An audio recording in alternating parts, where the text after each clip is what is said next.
Hey guys, we received this Hadley Designs 12 Boho parts of speech posters for classroom. So for this is for the test and try samples, the posters for language arts, grammar poster for classrooms.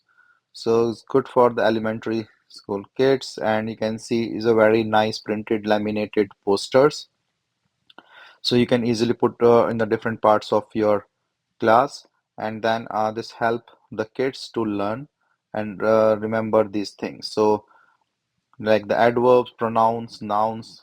The good thing is the quality of the poster and the printing, and they are the laminated posters, so more durable and long lasting.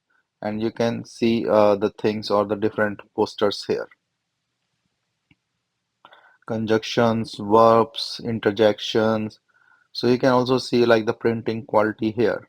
So overall, they are very nice posters from Hadley Designs, and the good quality posters to put in your classrooms.